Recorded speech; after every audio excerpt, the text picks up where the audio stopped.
Bem-vindos ao nosso canal YouTube Falando Daquilo de hoje, examinando mais um dos conceitos fundamentais de Freud. Hoje, mais particularmente, o conceito de falo, um conceito polêmico, complexo, inicialmente identificado então com o pênis e que levou à crítica de que Freud seria assim misógino ou que o Freud estaria privilegiando, colocando no centro das suas formulações a ideia de falo identificada com a de pênis, portanto, um androcentrismo. Na verdade, o conceito de falo ele não deve ser positivado como é uma parte do corpo, mas ele é justamente aquilo, uma espécie de incógnita, que me permite ler e interpretar a função de causa do desejo.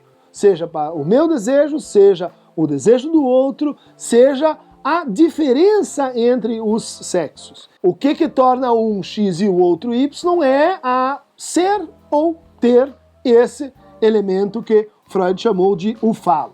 Ao longo da constituição do sujeito e dos progressos na pulsionalidade, o Freud vai mostrando como o falicismo é um momento de integração e de subordinação das pulsões parciais, inicialmente, no momento autoerótico, em que cada pulsão procura se satisfazer consigo mesma, e que, num segundo momento, a gente vai para uma fase que o Freud chamou de narcisismo, em que a satisfação é com o próprio eu, o eu passa a ser então um objeto erotizável, um objeto fonte de satisfação, e num terceiro momento a gente progrediria para um modo de relação com o outro baseado no amor de objeto.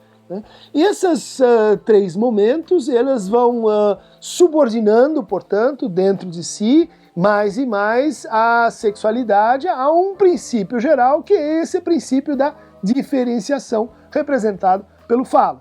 Um princípio da diferenciação que toca e que liga o desejo com os nossos corpos. Os nossos desejos enquanto processo de simbolização, enquanto processo de retorno a traços mnêmicos de satisfação, com as experiências corporais imediatas. Portanto, o falicismo, no fundo, é um princípio de organização das pulsões, que deve ser entendido como de unificação das pulsões, em oposição à sua diversidade inicial. Tanto a mulher, portanto, quanto o homem são articulados nessa relação entre se identificar com o falo ou desejar o falo.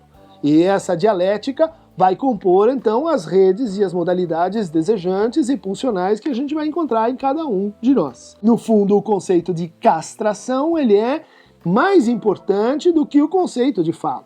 É do conceito de castração que o Freud deduz a existência de algo que seria o objeto que responde à falta. Só que esse objeto que responde à falta é um objeto perdido. É um objeto que não vai ser encontrado, é um objeto que funciona como uma repetição de um desencontro, como uma repetição de algo que nunca se deu e que nunca se dará.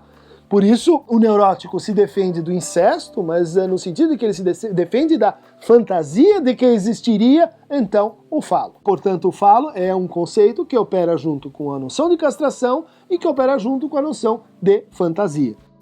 Para desenvolver melhor esse conceito, sugiro a leitura do texto de 1923 de Freud chamado Algumas Consequências Psíquicas das Diferenças Anatômicas entre os Sexos. E para continuar recebendo o nosso glossário, clique aqui no Aqueronta Movebo.